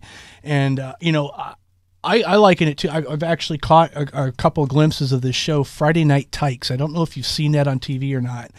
I saw the commercials. I had not seen the show itself. It makes me sick. I just stopped on it one night just by accident, and I was mortified on the way how serious these people were, and these poor kids, these little kids out there, and they're just being treated like they're grown men, and it's insane. I couldn't even watch it. I had to turn it off. I just think it's gotten out of control. So I'm with you on that. But getting more to the real side of things, obviously you do a lot of analysis and so forth, and what do you think? What's your opinion on this year's draft class, the quarterback class? I mean, myself personally, I don't see it really being all that deep for long-term successability. But I'm not a quarterback. I don't pretend to be. You're the quarterback. What do you see out of this class coming out? Yeah, well, I don't think there's a lot. First of all, there's a lot of quarterbacks that are. First of all, they're getting too much love, and they're getting pushed to the top of the draft, and it has happened in the last couple of years. Guys that are not, they're not the level of quality that is where their draft status should be, and they're getting pushed up because the teams need the quarterback. So they, we'll take Christian Ponder for example. Should have never been a first round pick. No. Or Manuel last year. Speaking of FSU, Gino, what's his name up in the New York Jets? I never thought he should be up at the top of the draft. Now I think he ended up being a second round pick, but I just didn't see it in him. And I see Teddy Bridgewater in that kid, and I keep reading on the scroll on ESPN says Teddy Bridgewater is the most NFL ready quarterback. And I just say, wow, I mean, I still see him as a second-round pick or a third-round pick. He doesn't impress me. Blake Bortles' potential impresses me. But so there's a lot of guys that are second-round, third-round types. There's a lot of those guys, but I don't really think these guys should be talking about it. The most recent one I saw, 3 out of the first 4 picks are quarterbacks. Yeah. They got Bortles and Bridgewater and Manziel going in the first 4 picks, and I'm like, wow, they're off the charts now if that's even close to accurate. But there's so much need in the NFL for quality quarterbacks. It's a tough position to play. It is the hardest position in all of sports to play. I do believe that with all my heart, not because I played quarterback, but just because all that's asked of a quarterback, physically, mentally, and everything else, to be that bona fide leader of the team, whether you like it or not, you just are because you have the ball in your hands. So. Again, these guys they're good. Again, I like Bortles' potential, but he needs to clean up his mechanics to be accurate. I watched him in the combine, and I actually wasn't impressed very much with any of the guys in the combine. I thought they were inaccurate. They just weren't great. But I do like, some of the guys. I do like the potential, and Johnny Manziel gets me excited to watch football. When he came on set, I'll watch him play. I don't care who they're playing. I want to see that kid go. Now, playing in the NFL is a different game, right. And he might get banged around and knocked out of a number of games based on the way he plays, and he's not that big. So we'll just have to see. I mean, Michael Vick, he had a few years where he was special, and then obviously he had his off the field deals, and that really derailed his career. But he struggled to stay healthy because he's just not that big, and the way he plays a reckless type game, and you just get hurt a lot. So taking Manziel in the first 4 picks, you're risking a lot on your franchise. Well, and let me ask you this: there was one other quarterback that outshined everybody at the combine, and that was Eastern Illinois quarterback John Garoppolo, and that's who actually Bill O'Brien was taking a look at first at the pro day. Garoppolo. It's Garoppolo. Right. Yeah. I was impressed. That was actually, if you want to, I would say I came out of the combine, and I did not analyze every throw of every quarterback at the combine, but what I did see, I really like Garoppolo in that. He put up amazing numbers at Eastern Illinois, and I really liked what I saw. He's got a really tight delivery, and but you're not going to move him to number 1 in the draft, even if you are the Texans. You know what I mean? You're not going to take him number 1. But maybe they take somebody else, they take the Clowney, and then pick up Garoppolo in the second rounder or somewhere later. I don't know. Which wouldn't be bad at all. But he did impress me. And I say that it wouldn't be bad at all is because Jadeveon Clowney and J.J. Watt on the same line is sick in its own, but picking up a quarterback like Garoppolo in a later round, I mean, that could always help. Yeah. I'm with you. Yeah, exactly. I'm with you, Jeff. I mean, funny the comment like you said about Teddy Bridgewater, the most NFL ready quarterback. I think there should be an asterisk. Most NFL ready quarterback of the quarterbacks that are ready for the draft. Because I'm kind of like with you. I think a lot of teams that are just so desperate to get a quarterback that they're going to use their first round draft picks on these guys that, in your opinion and in a little bit of my own, that I agree with you. They're second, third rounders, and in some cases even later than that. And who's to say that you can't grab a guy like a Garoppolo or something like that in a later round, a la Russell Wilson, that might actually surprise you. Right, and Tony Romo's been this, a star starting quarterback for a long time out of Eastern Illinois, 4th round pick, many years ago now, but sometimes you can hit on those guys. Obviously, Tom Brady's the big story of being a 6th round pick and a superstar. It doesn't happen every day. No. But if you're going to look at all of those guys, I think Garoppolo is in that mix with those best players. Well, if he is in the mix and he's the same, you should save your pick and go after a better player, in a different position, and then save that pick and pick that quarterback that fits into the mix with all those other guys and go there. Yeah. That's my opinion. No, I agree with you. I mean, I don't know if you saw this the other day. Going into the season, Jordan Lynch, quarterback from Northern Illinois, who was in the Heisman talk preseason and so forth, and he's a fabulous quarterback, college quarterback. At his pro day the other day, he actually worked out at defensive back. So he must even recognize that if he wants to really make the NFL, if he doesn't do it as a quarterback, he may have to look at another position. He seems to be a little bit realistic about his situation, I suppose. And I think he has to be. And I think he's probably getting some decent advice after the combine. He was not an impressive thrower, and he's a running back slash something else, and. Just like I think Eric Crouch, won the Heisman Trophy a number of years ago and immediately had to switch to something else. Tim Tebow, has forced his thought to be a quarterback, and he made it 2 years in the NFL and he's gone. And unless he changed positions, his career is over. So, and I don't think Tim can actually change positions at this point and be successful. But I think for Jordan Lynch, it's probably the right thing to think about other things and use your athletic ability and not worry about trying to be, a passer, which is what you have to be in the NFL. Well, hey, Jeff, I actually think we have somebody calling in to comment with you. Caller, what's your name and what's your purpose? This is Mark Ferguson from Ferg Sports Bar and Grill in downtown St. Pete, heading down to Al Lang Field to watch the Canadian team versus the Phillies. Excellent, Mark. Well, wow. Appreciate you calling in on the line with us, Mark. Jeff Carlson. Did you have a question for him, or were you just kind of calling in?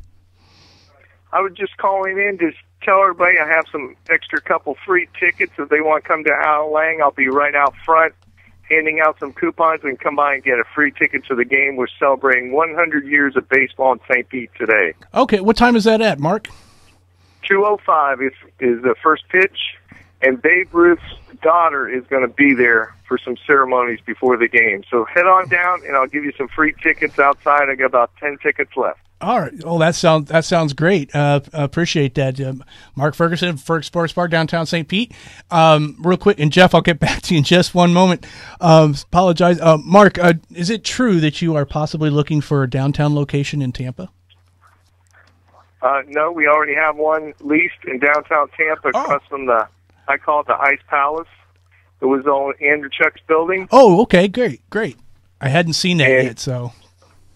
Yeah, we'll be opening up right when football season starts for the next hockey season next year. So the end of this year, we'll be opening up in downtown Tampa. Perfect. Oh, I appreciate that. Well, all right then. Thank you very much. I got to head down to the ballpark. All right, see you later. Thanks, Mark. Take care. Bye-bye. Jeff, you still there? I'm still here. Sorry about I'm that. a baseball lover. I love the Rays. I can talk baseball. He's kind of one of our co-sponsors. I apologize for that. We thought it was a regular phone call. No need to apologize. It's baseball season. Yep, no doubt about it. Where were we now? Oh yeah, talking about Jordan Lynch. Yeah, definitely.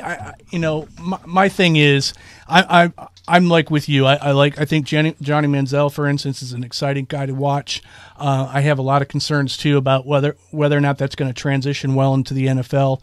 They say, in this particular case, the way his style of play, I think his size definitely has to be a factor. I just don't want to see the Buccaneers slide into that desperation mode where they're going to waste a prime, pick for a quarterback position that, we're not even sure they really need just yet. So since I've kind of transitioned into that, do you have any thoughts about their current quarterback situation? I actually just saw Mike Glennon working out the other day at the Skyway with Mike Kafka. What have you seen much of him to give any kind of opinion on what you're seeing? Of Mike Glennon? Yeah. Certainly. I mean, he played quarterback for the Buccaneers for 13 games this year. Yes. And I think he presented himself quite well for a rookie. Mm-hmm. I lived through a rookie year and would not have wanted to be the starting quarterback of any NFL football team. Just wouldn't have been prepared enough to be successful. And well, especially on the teams that you were on, I wouldn't have wanted. Especially the teams that you were on, I wouldn't have wanted to be a starter on those teams either. Well, my rookie year, I was on the Los Angeles Rams. I was a 4th-round pick to the Los Angeles Rams, that's and true. I was behind Jim Everett. That's right. And he was a budding superstar. He was only in his 4th year. So in his 4th year, they took a 4th-round quarterback in me, but he was a great player and ended up he's near the top of the all-time list for yards and all that kind of stuff. He's not at the top, but he's close. And he was a great player. And we lost the NFC Championship game to the Joe Montana and the San Francisco 49ers. That's right. So we had a very good team my rookie year. But the difference between 25 years ago now, when I was a rookie, and today, and we just got done talking about it with the high schools and how they now are year round. They play so much 7-on-7. They get the spring ball. They get so many more repetitions throughout high school and college that they've played a few more seasons than I had played by that same time. You know what I mean? So they're just at a different level mentally. Even PlayStation games teach concepts and defenses, and you can learn a lot from that. I'm not advocating spending your whole life playing those video games, but they do teach, and if you're paying attention, and so they're just more prepared. And Mike Glennon, he presented himself well as a rookie. Yeah. And some other guys have been able to do that in recent years as well. But I thought he did all right. I don't think that he has the athletic ability to be the starting quarterback of our team or any other team as a long-term solution. The one thing mechanically that I would get rid of for him is he flaps his arms, his elbows fly up and then down on a lot of throws. And it's a big red signal or a big red flag to the defense. Okay, I'm getting ready to throw the ball. Here might go my elbows. They flap up like a chicken, and then they drop, and then he throws the ball. And I think the new offense coordinator, Tedford, is going to specifically work on that. And it's just a wasted movement. He does not need to make that move, but it takes a half a second to do. Right. So, like when he's a few times, and he does it a lot. He doesn't do it on every single throw, but he does it a lot. And there were a number of times where he decided to dump the ball off to a running back on a little swing route out of the backfield, and he would flap his arms and then throw the ball. Well, we're talking about pro sports now, and we're talking about inches turning into, winning the game or not. And by that flap, the receiver's taken 2 more steps towards the line of scrimmage or away from the quarterback, and the defender has now taken 2 more steps towards the receiver. So the window's smaller. The receiver now has just a split second less time to react to catching the ball and making the move on the defender. The defender's closed in, and now he has a better chance of making the tackle.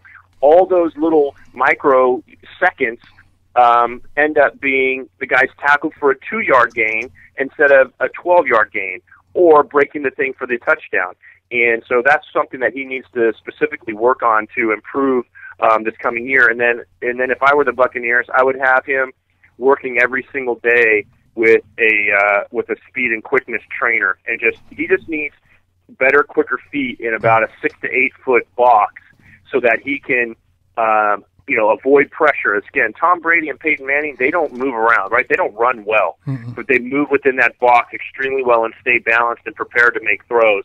And so as he develops his mind and knows where he wants that ball to go more often, and he works his feet a little bit better, he could be a very good quarterback. But if I was a general manager, I'd still be on the lookout for a replacement. Yeah, and they're clearly, I think that they are. And it's funny that you mentioned that about the arm flapping thing. It's like until you mentioned it, I guess I had noticed it, but I never really thought much of it.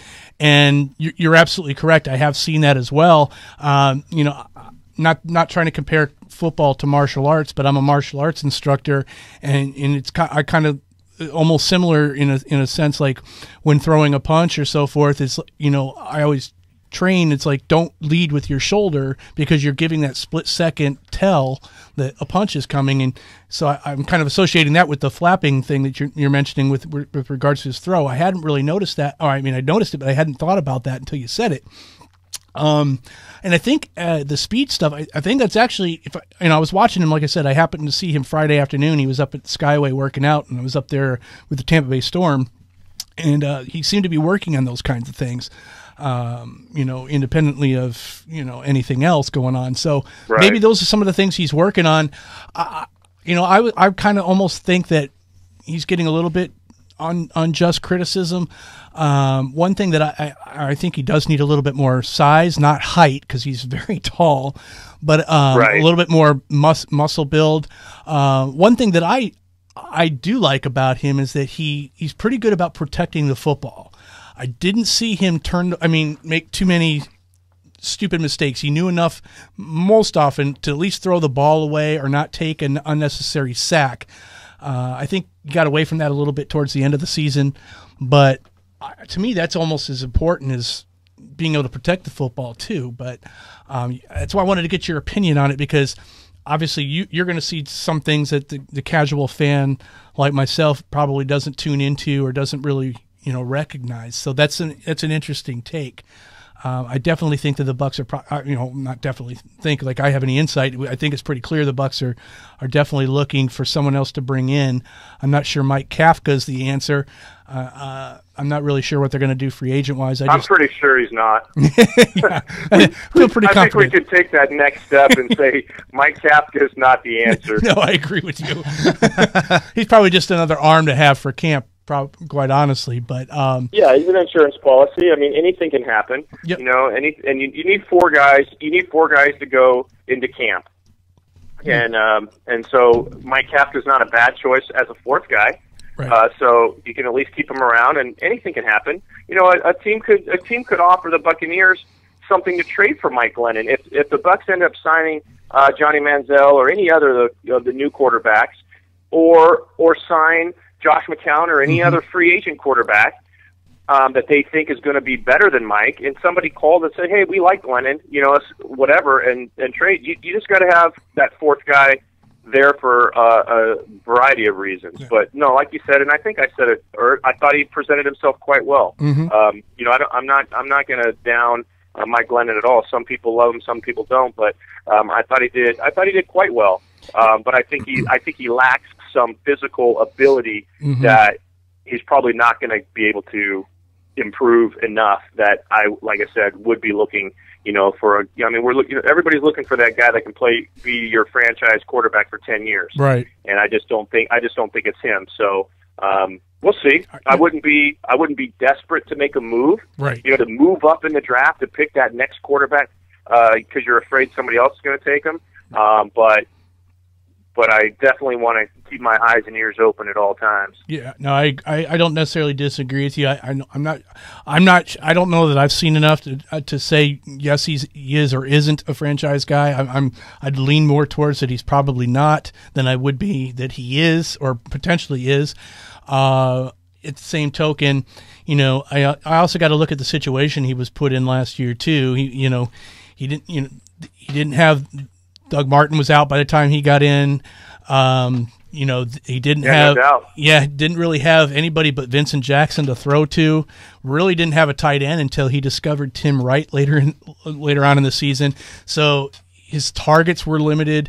The offensive coordinating was so weak, if you ask me. I was very unimpressed with their offense. I don't know what happened. He wasn't given the greatest opportunity as a starting quarterback. Yeah, so I kind of got to defend him in that regards. I just think I don't know what happened. I mean, that offense. If we had last year's defense with the offense the year before that, I can only imagine what this team could have done. I don't know how they dropped so much from the year prior, just with basically almost the same exact tools in place. I just don't understand what happened, but I guess that's not an issue anymore because they're all gone. So, yeah. On a lighter note, you had a chance to obviously see the new Buccaneer uniforms and so forth. You got any kind of thoughts on that?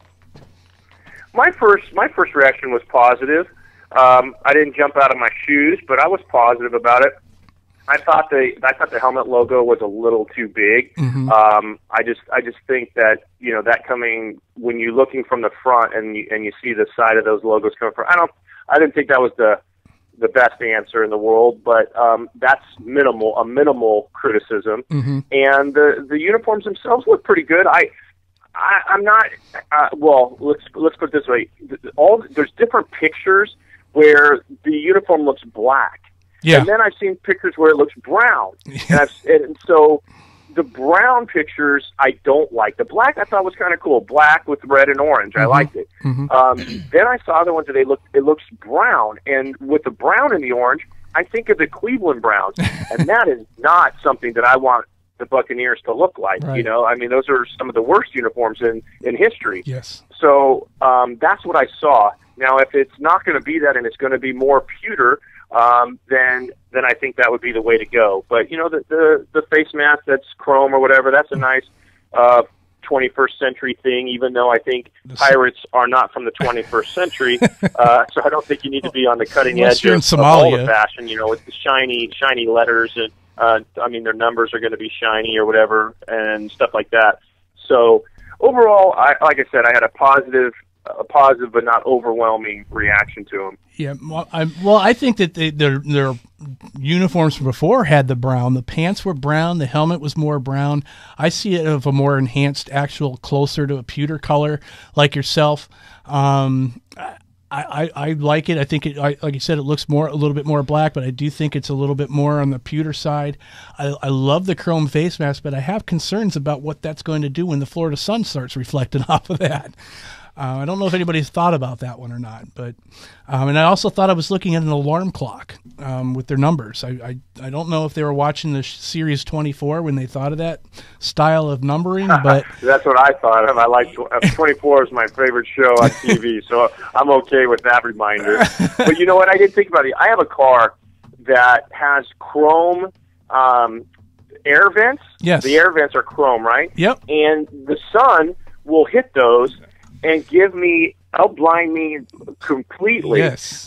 So as you say that, I was thinking, well, it's not going to be, it'll be far away. It won't be, no, but actually the light right underneath your face could be that horizontal bar and have the sun blind the receiver because of the face mask. That would be classic. Yeah, I'm going to. They'll figure that out before their first game, though. So, yeah, I think that's something they'll be able to. They'd have to make that change. Yeah, they can switch that out. They won't be able to switch the helmet out, but yeah, what they can do, they can use those eye black stickers, right? That go underneath their stickers now. That's true. So they'll put a little thin eye black sticker across the top of that bar that goes right below their eye. That's true. So that it'll douse out the sun and help instead of get a shiny one in their face. So I've already come up with the answer. Maybe I need to invent that thin strip that fits on the face mask and sell it to the Buccaneers. Too late. Already got it done. No. Oh, dang it. I shouldn't have said it out loud. I should have just thought it.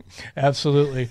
Well, well, listen, Jeff, I appreciate your time out. Your insight was awesome. I glad to get your opinion on some of that stuff. It kind of shed some new light on some things. Anything you want to plug or anything you want to throw out there before we go? No, I guess only if you're a kid that's 10 to 20 and looking to get trained. If you have a kid or you are a kid 10 to 20 and looking to become a top quality thrower, passer, then I'm here. I'm available all the time. AmericasBestQB.com. AmericasBestQB.com is my website. You can contact me through that, and we're out every Sunday afternoon trying to get better. Sounds great. Well, listen, Jeff, again, appreciate your time. Maybe we'll hook up with you when season picks up again, and we'll or even after the draft and see reanalyze what we just discussed today. Sound good? Yeah, sounds great. Sounds great. Great. Well, have a good day, and I'll let Zach say goodbye to you. Jeff, you take care, man. And hey, best lineman you've ever coached. I really appreciate it. Thanks, man. You got it. I'll even put that in writing if you need me to. I would love that. You can put it on your resume when you're looking for jobs, and I'll sign it. Get a banner made that has your face on it and just says Zach Cooper is the single greatest lineman I've ever coached. Oh, geez, now you're embellishing a little bit. Not really. No, I'm with you. Good stuff, guys. Appreciate it. Thank you, Jeff. Take care. Bye-bye. All right. Bye-bye. Yeah. All right, ladies and gentlemen, Jeff Carlson, former Buccaneer and Patriot quarterback in the NFL.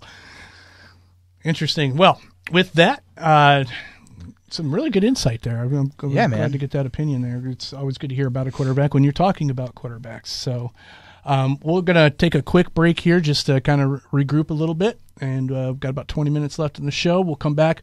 We'll talk a little bit of the Marty St. Louis trade that went down this week with the Tampa Bay Lightning, and talk about that a little bit and whatever else comes on our plate for the last few minutes, and we'll be back. This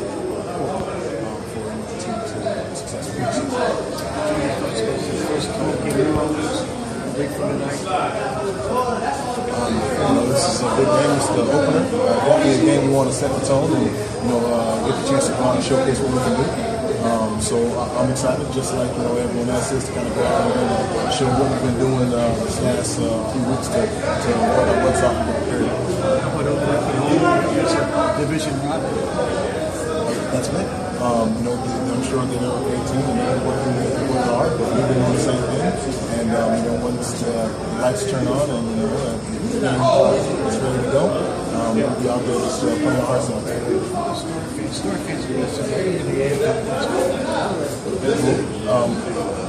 That's what I've heard since I've been here. I haven't had an opportunity to actually hear, but I believe that we're going to have that we do have against fans, and I'm excited to go out to the games. I'm excited to share the experience with the Storm fans and cheer along with them and celebrate with them after we go out there and we win as many games as we can this season. Jamie, Storm's defensive line had a little bit of trouble getting pressure on the quarterbacks last year. What are you going to bring that's going to make that a little bit different this year?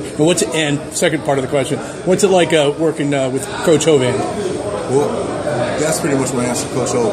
He's a great coach. He works us really hard, but he has great techniques, and he really is passionate about the game. And going back to the D lineman here, we're very passionate about getting to the quarterback, getting better, and he has all the tools. We just have to buy in, believe what he's teaching us, to continue to work hard and do everything we can on and off the field to do the best we can to increase pressure as much as we can throughout the season. Thank you. Feeling healthy? Next Friday night, it's a rival New Orleans. It's going to be exciting. I'm ready to go. I'm ready to see how it turns out. And got some new faces. I'm ready to see what they can do. Despite Samuels, being with the team last year, what do you feel is different now from this team so far from last year? It's really not a lot of difference. He's still a great guy. He's still a great coach. He's been like a father figure to me, and it's just awesome to be around a guy like that. Can you elaborate a little bit how he's been a father figure to you? He just calls me, texts me, give me a good word every now and then. Tell me when I'm not doing so good. Tell me when I'm doing excellent, and he's a great guy. What's your biggest challenge going into this season, do you think, as opposed to being kind of brand new to it last year? Win more games. That's what it's all about at the end of the day. We're trying to get into the playoffs and make a run at this thing.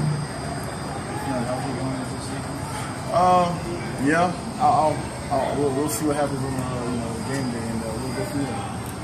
But this year's offense compared to last year's much more improved. We're missing Adrian out there, but he's going away, so we'll roll with what we got. I'm quite sure that the guys that we have in there can get it done and put the shooters in, and we'll make it happen.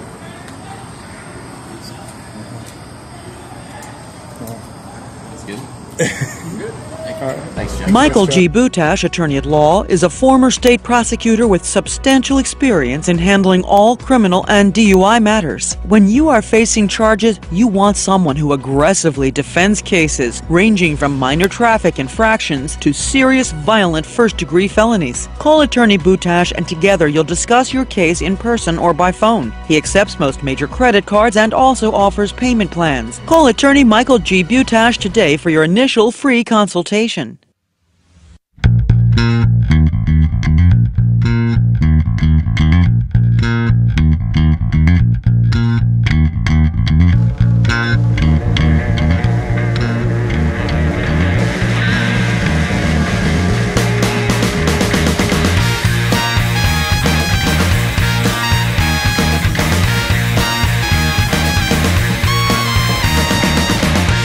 Okay, welcome back to Sense Sports and Entertainment Show.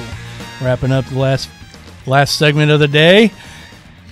If you just missed it, and just had former NFL quarterback Jeff Carlson on the line with us, talked a little bit about what he's up to these days and current crop of quarterbacks out for the NFL draft, and he had some very good, interesting input on the matter, and I definitely have to agree with a lot of what he said. I'm not really. I'm glad you're agreeing that he said I was the best lineman he's ever coached. I said a lot of what he was saying. I didn't say everything. Again, yeah. But at any rate, so it's always good to get a little insight there and hear from a former professional's opinion too. So nice to see that not so far off base of what I see. But going on this week, if the Tampa Bay Lightning did trade away their captain, and you can refer to him as the heart and soul of the Tampa Bay Lightning, Marty St. Louis. For some reason, it caught some people off guard. Probably the only people that caught off guard were those that just don't pay attention. But rumors have been circulating ever since just before the Olympics, when the Olympic teams were selected and Marty was left off the Canadian roster, at least to start with, that he demanded a trade because the Lightning general manager Steve Yzerman was also the executive director of Team Canada, a role that I think he should have given up when he became a full-time GM. He was able to do it before when he was an assistant GM and with another organization, I think. But once he became a GM of the NHL Lightning, that he should have not continued as executive director of Team Canada. I do not disagree with his decision to leave Marty off the team. The more that I was at first, until I actually saw what Canada was trying to do, and Canada was really trying to look to play a more physical type of game going into the Olympics, and Marty is not going to be the guy you're going to be a 5'8", putting him out there to play a physical type game. So he did not fit in with the concept of what Team Canada was trying to do. And anyway, Marty took that a little bit personally, and his differences with Steve Yzerman, and he went in and demanded a trade from the Lightning.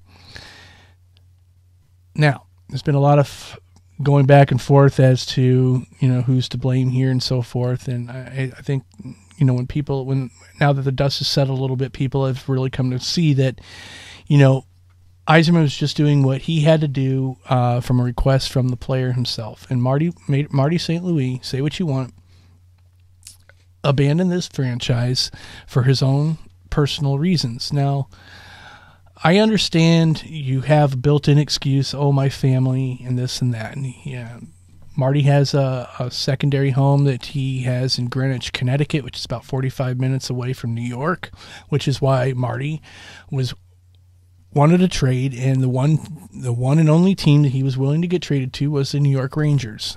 Marty had a no move clause, which he would have to approve any trade, which is too bad because I would have honored the trade and I would have traded him right back to the Vancouver Canucks so he could get stuck playing for Coach Tortorella again, who he did not get along with for the longest time while here. That would have been justice, but it's come out that Marty did actually go prior to the season, did ask to be traded, and they just weren't going to do that, and they needed him on this team. But when this whole Canada thing came about, that was just another reason for Marty to speak up and say, "Hey, I want out of here." My opinion in the matter is that, look, I understand your differences. You both believe that you should have been on Team Canada. You have differences with Steve Yzerman, but you know what? Steve Yzerman's not out there on the ice with you. You got 23 other guys on that team with you. You're the captain. And you've got 20-some-odd games left to go. Your team's doing well. Up until this recent slide, they were the number 2 or 3 seed in the conference. I think 3 seed in the conference. They've now slipped down to 4 or 5. You got some good things to do here. You have a responsibility to your current team. Why would you want to disrupt things now and just demand your trade when the season's over? But Yzerman said, Yzerman's one of those guys too. Look, you want out. I'm not going to beg you to stay. I'm going to do everything I can to oblige you. And then he finally did. He was able to work a trade out with the New York Rangers as Marty wanted. And I think the Lightning got the better end of the deal. Absolutely. Yes, we lose a favorite player in the Tampa Bay area. And the one thing that I know about the Tampa Bay area is that people get way, way, way too attached to players here and completely ignore the business side of things, and it absolutely drives me bat crap crazy. Look, Derek Brooks is a friend of mine. He's one of my favorite players of all time from Florida State and the Bucks, and I did not like the way that he went, was dismissed from this team. It did not go the way it should have gone. But it's a freaking business. I know people that gave up season tickets for the Bucks because of that move. I know friends that stopped watching the Bucks because of that. Guys, people aren't going to be on the team. The one thing that's not going anywhere is the team. Are you a Tampa Bay Lightning fan or are you a Marty St. Louis fan? Or first, I should say. A Lightning fan first or a Marty St. Louis fan first. If you're a Marty St. Louis fan first, then you're really not a Tampa Bay Lightning fan. You're a casual fan that just happens to like players, which I've talked about on this show before. Okay, but the team's not going anywhere, so why are you going to take it out on the team for something that they did? Now, if you really take a look at things, if you actually go on any of the New York Ranger message boards or sites or anything like that, trust me, the outrage from Ranger fans is a lot greater than what we're getting here. We took the heart and soul of the Rangers. We got their captain as well. Not that they weren't happy to get Marty, but they were not happy about losing Callahan. Here the Lightning ended up. Here's what the Lightning got, guys. They got another guy that's been a captain. You're not going to necessarily get the goal scoring from Callahan that you got from Marty St. Louis, but what you are going to get from Callahan is a much bigger guy, size-wise. You got a guy that's 10 years younger. He's 28. Marty's 38 going on 39. Okay, so Marty's maybe got 1 or 2 more years left in him. This guy's still got a good 5, 6, 7, 8, 9, 10 years himself possibly. So you got a bigger guy, 10 years younger. You've got a guy that's going to fall down and he's going to block shots for you. That's helping you on the defensive side. You've got a guy that's one of the top penalty killers in the NHL, which the Lightning are horrible on penalty killing on the power play. So that's going to be huge for them. And defensively, to get guys that have blocked a shot and help out Bishop even that much more is important. On top of that, you're getting a second-round pick in this coming draft. Unless the Rangers somehow make the conference finals, if they do, for that matter, that second rounder turns into a first-round pick. And then you get a first-round pick in next year's draft. For Marty St. Louis, who, again, is on the very, very tail end of his career. He may be around another 1 or 2 years at best. The Lightning made out in this deal, folks. And yes, it sucks to lose a player that we've been following for quite a while and quite a few years. But listen, we got to move on. The Lightning are still around. This Lightning's it's what's in the best interest of the Tampa Bay Lightning, not what's in the best interest of Marty St. Louis. You have to look long term. Okay, it's okay to like players, but you got to get off your soapbox. And it's a business. People and players move on. It just happens, and it just will never understand people's loyalty to the degree that they have here. It's like, even with the Tampa Bay Rays, there's been this love fest with a less than mediocre baseball player like a Sam Fold, for instance. Had one amazing spring and one great 3 weeks in April to start a season like 4 or 5 years ago. And the Tampa Bay area just fell in love with this guy who couldn't even hit his own weight. And or for that matter, even stay healthy on top of it. And I could never, and I don't understand the love fest for that. I mean, I can understand liking a guy for being scrappy and this and that, and I think that's why. Same thing with Marty St. Louis. Why people fall in love with those kind of guys in the Tampa Bay area is because Tampa Bay is not really known, with the exception of a couple instances, of being a winning area. We're pretty much known for having losing teams. For the most part, and with very little success in this area. And I think that's what this area clings on to, is that, we have to fight and scrap for getting one Super Bowl title. We have to fight and scrap to get one Stanley Cup title. We have to fight and scrap to have gotten one World Series appearance. It's not something that happens on a regular basis around here. So maybe that's why people cling on to guys like this, that, this guy's a scrapper. He's fighting tooth and nail, and that's what we have to do in the Tampa Bay. I don't know. That's my own assessment. I don't know if that's the case or not. But I think people really just need to sit back and assess, where they're coming from. I don't get it. I don't get it. What are you hearing out there? Well, here's my thing is, and a lot of people are telling me, and it's stupid, I'm trying to get actually one of the guys who was talking with me about this the other day to call into the show, and I don't think he wants to, because I think he's a little bit afraid that he's a little wrong. He says that the Rangers got the better deal. Mm-hmm. He says that Marty St. Louis is better than Callahan and a couple draft picks, mind you, a first and second round. Mm-hmm. He also says that St. Louis is just better than Callahan and all around. Mm-mm. Exactly. You're you're wrong, you're stupid, and that just comes up with something. Don't call somebody's opinion stupid. Well, it's come not, on now. It's not backed stupid, up at all. It's not. It's incorrect assessment. It's coming from somebody who knows nothing about hockey. Oh, well, yeah, but that doesn't make him stupid. Look, someone's opinion isn't necessarily stupid, but he is wrong. You know, I just pointed out the aspects that you're going to get from Callahan that you're not going to get from Marty, and they fill in holes that the Lightning have. The Lightning don't have the holes at scoring. They can afford to lose a guy like Marty St. Louis because they got a guy like Stamkos back. To say that those draft picks aren't important, well, right now we don't know that. But what if one of those first-round draft picks turns into another Steven Stamkos? Are you going to then tell me that this wasn't a good trade for the Lightning? Look, the Rangers didn't get anything but an aging player that they may have 1 or 2 more years. And then that's it. After he retires or he's done or he's just not good enough to make the roster anymore, they're gone. The Rangers then have nothing more to show for that trade, where we may still have Callahan. Callahan may not re-sign with the Lightning. So the Lightning could, in all conceivability, not have Callahan at the end of the season. Then all the Lightning are left with are the draft picks. Now, if it's a second round and a first round, we're going to have to wait and see what those draft picks turn out to be. We may not know for 2, 3, 4 more years to know for sure whether or not they pay back, or not. But if the Lightnings are able to get Callahan to want to re-up with the team and stick with them, then we still have a guy on this team that we got.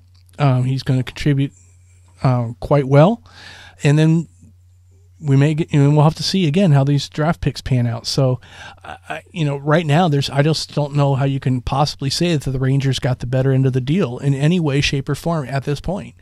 Even 2-3 years from now. I mean, unless Callahan doesn't re-sign with the Lightning, and that the true 2 draft picks completely never turn out to be anything, which again we're not going to know that for a few years. Then we're not going to know for a few years from now whether or not this was a good trade or not, or who made the better end of the deal. But right now, as it stands, there's no way that the Rangers got a better end of the deal. Thank you. It's just a fact. Yeah. But that's as of today. Again, 5 years from now, we could be sitting back and saying it's a wash. If the Rangers end up going and winning the Stanley Cup and Marty's the MVP, well then, and Callahan didn't end up signing with the Lightning, and those draft picks turn out to have never make the NHL roster, well then you can turn around and say, well, the Rangers got the better end of that deal. But for right now, I don't think you can do that. So, that being said, Tampa Bay Lightning, we move on, and they're in a major rut right now. And they did play my other favorite team, the Bruins, last night. Classic game. It was very, very good. Well fought game. 3-3 goes into overtime. Overtime goes into a shootout. Had to go into the 7th round of a shootout. Nobody scored any goals. The goalies were both goalies, Ben Bishop and Tuukka Rask, were both phenomenal last night. The Bruins ended up coming out on top and got the 2 points. I was as always when these two teams play each other, I always hope that they at least go into overtime so each team gets a point no matter who ends up winning. The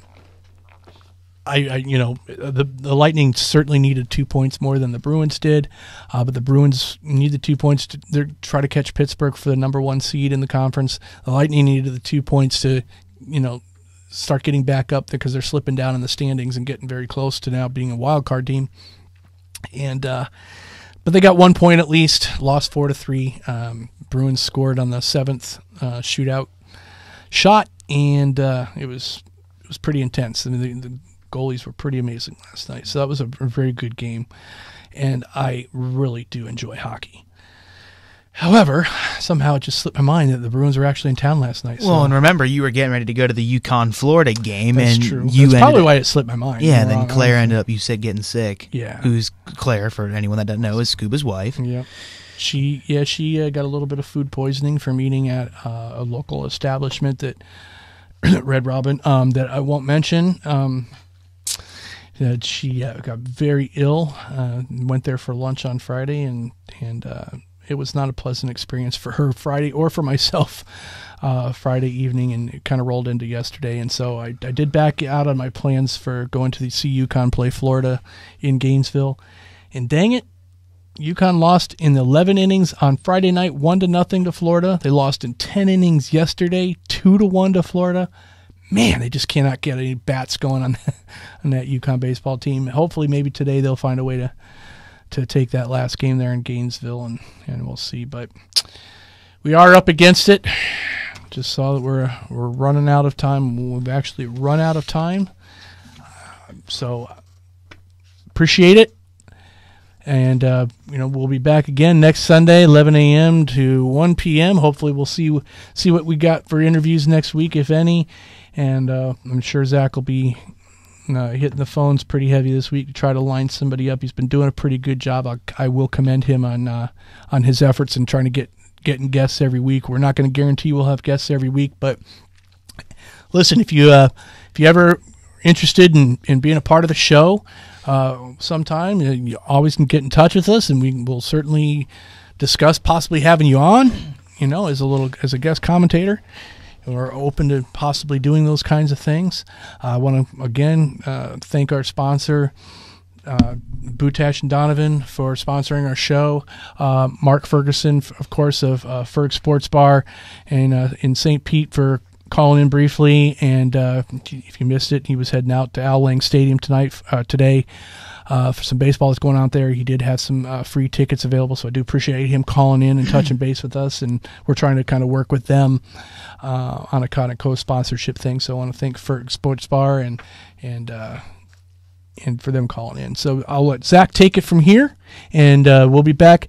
We'll be reporting from the Tampa Bay Storm game next Friday next Friday evening, 7:30 against the New Orleans Voodoo. I would like to see you all come out, give us a shout, and get in touch with us. And we'd certainly like to meet you, and we'll see you all out there, I hope, and give it a shot. Nice family day out. Zach, take it out. That's right, ladies and gentlemen. You want to like us on Facebook? It's the 2 Cent Sports and Entertainment Show.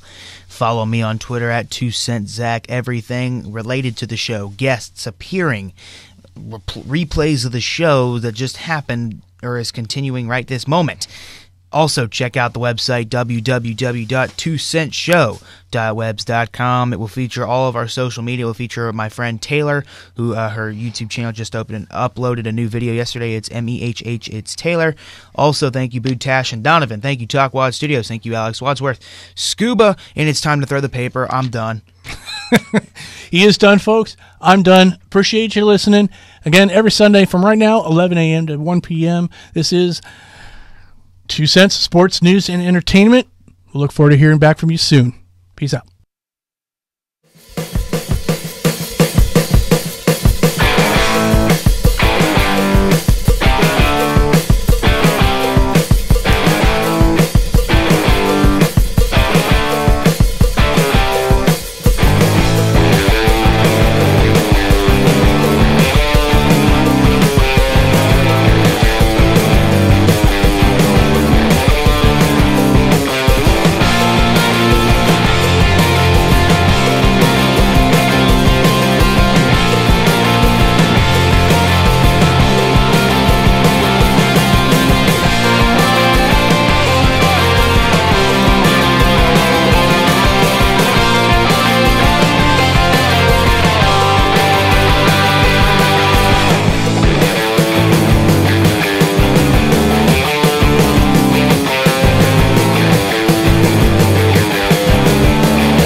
Michael G. Butash, attorney at law, is a former state prosecutor with substantial experience in handling all criminal and DUI matters. When you are facing charges, you want someone who aggressively defends cases ranging from minor traffic infractions to serious violent first-degree felonies. Call attorney Butash and together you'll discuss your case in person or by phone. He accepts most major credit cards and also offers payment plans. Call attorney Michael G. Butash today for your initial free consultation. Football aspirations. What's the biggest difference? Obviously, field size is. I mean, how difficult is that getting for the young adjust? Oh, it's extremely difficult. You know, coming from especially Canada, you know, I feel it's a lot bigger. And, you know, being here, it's the drops are a lot faster, and you got to get the ball outside arm as fast as you can to these playmakers. So it's definitely a learning experience, and I'm trying to get better every day at it. What was the impetus for coming here? How did this all kind of take shape? Well, after Montreal, I was kind of down in the dumps, and you know, wasn't sure if I was going to continue playing football at all. And kept watching a little bit of the college game, and you know, figured I could still play this game. And went to a tryout over here and talked with Coach Wilson and Coach Sanders afterwards, and he said, "We're going to bring you in." So, were you still a fan growing up? I mean, something that you followed at all? I went to a few games with my uncle. You know, it was a very exciting game to watch, and you know. A guy asked me the other day if I ever imagined myself playing for him. Absolutely not, but I'm extremely fortunate to be out here and continue playing. How's the quarterback battle been going with Randy? It's going well. You know, we're competing obviously, and you know, both of us want to play and start, and you know, I'm learning a lot from him. You know, he's a veteran guy, and just trying to get as much information from him as I can. What is really the hardest thing you've seen? You know, just not with just the smaller field, but trying to maybe get the accuracy down with the shorter field. Yeah, it's a lot faster. That's just what I'm trying to focus on right now. Just getting the drops down, and you know, I'm trying not to throw off my back foot, but sometimes you got to do that, and you know, just throw the ball in the spots of the field, and that's kind of difficult for me right now. But I'm learning that. Whether you start or not, how many people are going to be in the stands for you on Friday night? A lot of guys have been asking me for tickets. A lot of tickets, so I don't know. I'm gonna see how many I can get. Yeah. What about opening up at home and division? You know, it's a big game. You know, obviously you want to win your first game, and you know, guys have been busting their tails this entire camp. You know, got a lot of new guys out here, a lot of new receivers. So just trying to get as well, you know, molded as we can, and try to win this game. Stephen, you obviously you're with Coach Spurrier, but you also have been working out with John Kalea, who's been in the arena league for a long time. What do you think is the best thing that you learned from him to help you play in this game? Yeah, I trained with him after South Carolina and before I went up to Montreal. I haven't really worked with him since then. Okay. But yeah, I talk to him every now and then, and he gives me some pointers, and gives me some stuff to do and some workouts, some drills, and I'm just trying to work at it as often as I can. Speak a little about this group of receivers. Yeah. Some big teams out there. Just kind of as a group, what have you seen from them in camp? They're unbelievable. I mean, they're catching everything as well, and they're always telling me, the wall's undefeated. So if you're going to throw it, try not to leave me in there too much, break my neck. But there's some very talented guys out here, and I definitely want to try to get them the ball as quick as possible, and get them open.